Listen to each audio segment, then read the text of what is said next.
Hi అండి, నమస్తే. Welcome to PD creations in Telugu. ఈరోజు రెసిపీ వచ్చేసి అరిసెలు. చాలా ఈజీగా తయారు చేసుకోవచ్చండి. అరిసెల్ని చాలామంది ట్రై చేసే ఉంటారు, కొంతమంది ఫెయిల్ అయి ఉంటారు, కొంతమంది సక్సెస్ అయి ఉంటారు. కానీ నేను చూపించే మెజర్మెంట్స్తో మీరు అరిసెలను ఒక్కసారి ట్రై చేయండి. అరిసెలు చేయడం ఇంత ఈజీయా అని మీరే అనుకుంటారు. అరిసెల్ని ఎలా తయారు చేసుకోవాలో చూద్దాం. ముందుగా అరిసెల కోసం బియ్యాన్ని నానబెట్టుకోవాలండి. నేను వీడియోలో చూపిస్తున్న గ్లాస్తో 4.5 గ్లాసులు బియ్యాన్ని నానబెట్టుకున్నాను. అరిసెల కోసం కోటా రైస్ తీసుకుంటే అరిసెలు చాలా బాగా వస్తాయండి. మీకు కేజీలో చెప్పాలంటే నేను తీసుకున్న బియ్యం కేజీన్నర ఉన్నాయండి. బియ్యాన్ని 10 నుంచి 15 గంటల పాటు నాననివ్వండి. బియ్యం బాగా నానిన తర్వాత వీటిని ఫిల్టర్ చేసుకోవాలి. ఫిల్టర్ చేశాక బియ్యాన్ని ఒక కాటన్ క్లాత్ పైన ఆరబెట్టుకోవాలి. బియ్యాన్ని ఆరబెట్టుకున్న తర్వాత మీరు మిక్సీ జార్లో కానీ లేదా పిండి మిల్లులో కానీ మిల్లు పట్టించుకోవాలి. పిండిని ఒకసారి జల్లించుకొని ఒక ప్లేట్లోకి తీసుకొని పక్కన పెట్టేసుకోండి. ఇప్పుడు మనం పాకాన్ని రెడీ చేసుకుందాం. స్టవ్ వెలిగించి స్టవ్ పైన ఒక మందపాటి గిన్నెను పెట్టుకొని అందులో 1.5 గ్లాసులు బెల్లాన్ని అలానే 1 గ్లాస్ వరకు పంచదారని యాడ్ చేసుకోండి. మీరు ఒత్తి బెల్లంతోనైనా చేసుకోవచ్చండి, కానీ రెండు కలిపి చేస్తే టేస్ట్ అనేది చాలా బాగుంటుంది. బియ్యాన్ని ఏ గ్లాస్తో తీసుకున్నామో పంచదార బెల్లాన్ని కూడా అదే గ్లాస్తో తీసుకోవాలండి. కేజీల్లో చెప్పాలంటే నేను తీసుకున్న కేజీన్నర బియ్యానికి 750 గ్రాముల వరకు బెల్లాన్ని పంచదారని తీసుకోవాలి. బెల్లం పంచదార కరిగేలోపు మనం ఇంకోవైపు నువ్వుల్ని వేయించుకుందాం. ఇంకోవైపు కూడా స్టవ్ వెలిగించుకొని ప్యాన్ పెట్టుకొని అందులో 1 కప్ వరకు నువ్వుల్ని యాడ్ చేసుకోండి. మంటని సిమ్లోనే పెట్టుకొని నువ్వుల్ని బాగా వేగనివ్వండి. నువ్వులు వేగిన తర్వాత వీటిని ఒక ప్లేట్లోకి తీసుకొని పక్కన పెట్టేసుకోండి. అదే ప్యాన్లో 1 కప్ వరకు కొబ్బరిని తురుము కూడా వేయించుకోవాలి. కొబ్బరి తురుము అనేది ఆప్షనల్ అనండి, మీకు ఇష్టం లేకపోతే స్కిప్ చేసేయచ్చు. కానీ కొబ్బరి తురుముని యాడ్ చేయడం వల్ల టేస్ట్ అనేది చాలా బాగుంటుంది. వీటిని కూడా ఒక ప్లేట్లోకి తీసుకొని పక్కన పెట్టేసుకోండి. పాకం వచ్చిందో లేదో చూద్దాం. పాకం ఇంకా రాలేదండి, బెల్లం మాత్రం బాగా కరిగిపోయింది. ఈ టైంలోనే మనం వేయించి పక్కన పెట్టుకున్న కొబ్బరి తురుముని అలానే నువ్వుల్ని కూడా యాడ్ చేసుకొని బాగా కలుపుకోవాలి. అలానే 1.5 టేబుల్ స్పూన్ వరకు ఇలాచీ పౌడర్ని కూడా యాడ్ చేసుకొని మరొకసారి కలుపుకోవాలి. మనం పాకం పట్టేటప్పుడు అలా కలుపుతూనే ఉండాలండి, రెస్ట్ ఇవ్వకుండా ఇలా కలుపుతూనే పాకాన్ని తీసుకోవాలి. ఇలా బాగా కలుపుకున్న తర్వాత ఒక చిన్న గిన్నెలో వాటర్ని తీసుకొని అందులో పాకం వచ్చిందో లేదో చూద్దాం.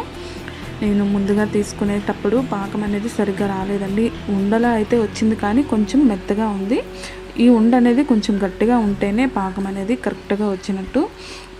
మరొకసారి కలుపుకొని మరొక 5 నిమిషాల తర్వాత అదే వాటర్లో బెల్లాన్ని వేసి చూస్తే పాకం అనేది చాలా బాగా వచ్చేసిందండి. పాకం వచ్చింది అనిపిస్తే వెంటనే మంటని సిమ్లోకి టర్న్ చేసేయండి. ఈ టైంలో అలా కలుపుతూ పిండిని యాడ్ చేసుకుంటూ బాగా కలుపుకోవాలి. అరిసెలు చేసేటప్పుడు 2 ఉండాలండి, ఒకరు పిండి వేయడానికి ఇంకొకరు కలుపుకోవడానికి. ఇలా ఉండలు కట్టకుండా చాలా స్పీడ్గా కలుపుకోవాలండి. మంటని సిమ్లో మాత్రం పెట్టుకోండి, లేదంటే పాకం అనేది గట్టిపడిపోతుంది. ఇలా కలుపుతూ ఎంత స్పీడ్గా వీలైతే అంత స్పీడ్గా కలుపుకుంటూ పిండిని యాడ్ చేసుకోవాలి. ఇలా బాగా కలిపిన తర్వాత స్టవ్ ఆఫ్ చేసుకొని మరలా బాగా కలిపిన తర్వాత పిండి ఇంకా పడుతుంది అనిపిస్తే ఇంకొద్దిగా వేసుకోండి. నేను తీసుకున్న పిండి మొత్తం సరిపోయిందండి, నాకు కొద్దిగా కూడా మిగిలిపోలేదు. మీకు ఇంకా పల్చగా అనిపించింది అంటే ఒక అరగంట పాటు అలా వదిలేసేయండి. కొంచెం గట్టి పడుతుంది కదా, అరిసెలు అనేవి బాగానే వస్తాయి. ఇలా బాగా కలుపుకున్న తర్వాత వీటిని వెంటనే ఒక ప్లేట్లోకి తీసుకొని చల్లారనివ్వండి.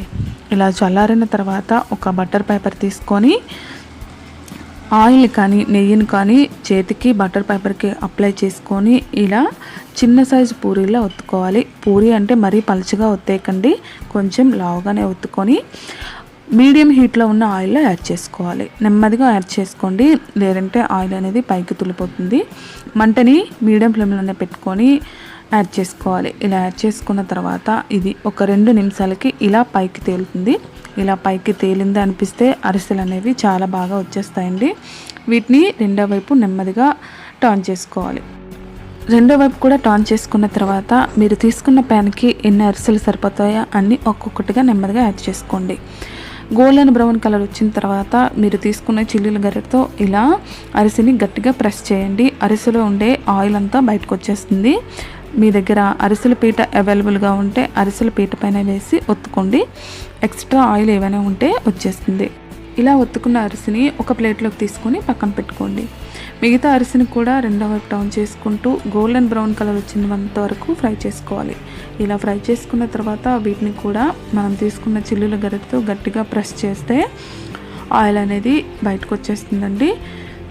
ఒక ప్లేట్లోకి తీసుకొని పక్కన పెట్టేసుకోండి. మీరు తీసుకున్న ప్యాన్కి ఎన్ని అరిసెలు సరిపడతాయో అన్నీ యాడ్ చేసుకోండి.